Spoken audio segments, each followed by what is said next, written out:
Hey there, I'm Alan Matthews from Classical Guitar Shed, and do you have small hands?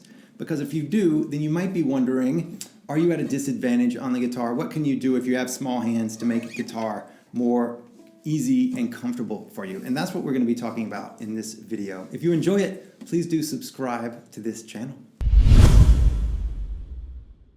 So the question is, do small hands matter on the guitar? And the answer is yes or no. I mean, there is a user experience that we're concerned with because it's us being the user and we want a good experience. And so then if we have smaller hands, then big stretches can be difficult, right? If we have pieces that have really big stretches or bar chords and all these things, then it can be difficult for us.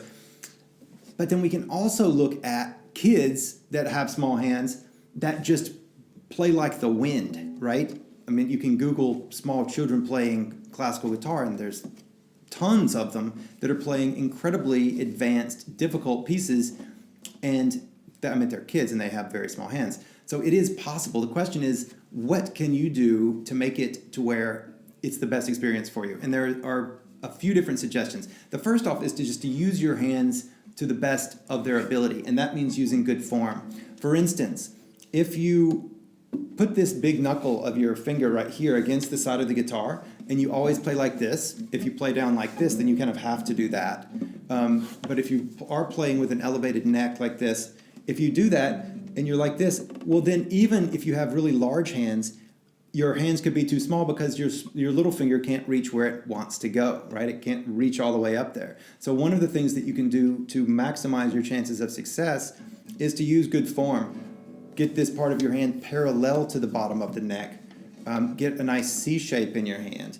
And work on your left hand technique so that as you're playing, then you're not working against yourself. And we oftentimes do this. We oftentimes, even regardless of hand size, we oftentimes work against ourselves and make it to where things are more strenuous and more work than they have to be. So first and foremost, regardless of what size instrument that you play, we'll talk more about that in just a second, then that's the biggest thing that you could possibly do is to use good form and positioning on the guitar.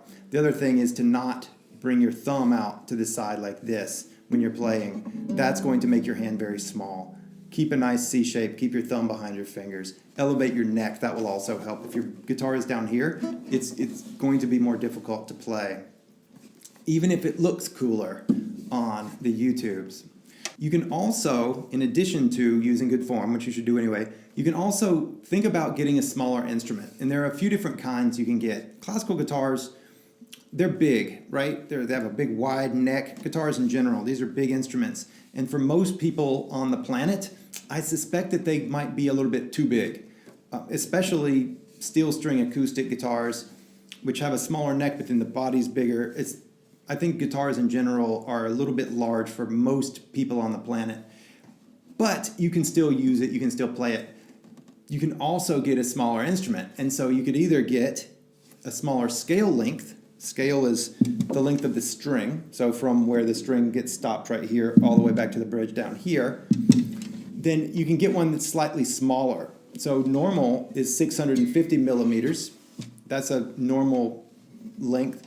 You can get a 630, and these are normally made by craftsmen, by luthiers, guitar builders, more so than mass-produced instruments. But a 630 is a dream to play. They're just slightly smaller. This distance between the frets is a little bit less, and they're just really comfortable. They do get a little bit smaller up here as well, so if you have big hands, then it can be a little bit more challenging way up here, but they're great.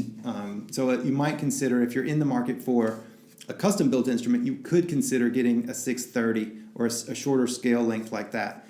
Now, what you can get by a mass-produced instrument is a 7/8 guitar, and I would highly recommend trying one of these out. The problem with them is that you can oftentimes, with smaller scale length or smaller instruments like a 7/8 or a 3/4 size guitar, oftentimes the builders think that they're for kids and they make them really cheaply, and so they're just not good instruments. So they use really cheap tuning keys, cheap woods, and I mean they can be not very good instruments. And so you want to get a nice instrument. You can also look into a 7/8. Typically, if you go with a Cordoba or an Alhambra or something like that, in a classical guitar builder the company just does nothing but classical guitars, typically you're going to be able to find a decent one. So a 7/8 size guitar could be really comfortable for you. It could be really great. So that's something to try as well. 3/4 is actually really small. That's the drastic shrinkage from a regular size to a 3/4 size. But a 7/8 could be a really nice thing for you. So that's something to try. You can find one in a store, or just order one and see what you think. But that's another one. The other thing that you can do, coming back to the first thing, which is form, is to exercise your hands really well. So with your left hand, with your right hand, do a lot of slurs. That's hammer-ons and pull-offs. Any sort of exercises you can do that are slurs. You can go to classicalguitarshed.com/slurs, SLURS, for an introduction to them. And they are, in my opinion, about the best left-hand exercise there is, as far as the time that you put in versus the amount of strength and dexterity and flexibility and control that you get out of them. They're great, especially pull-offs.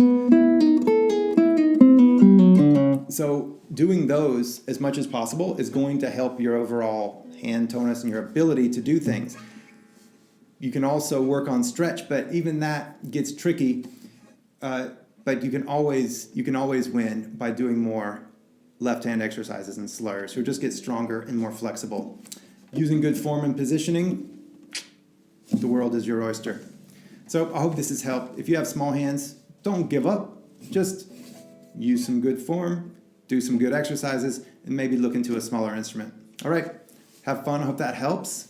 I'll see you soon. Thanks so much. Bye-bye.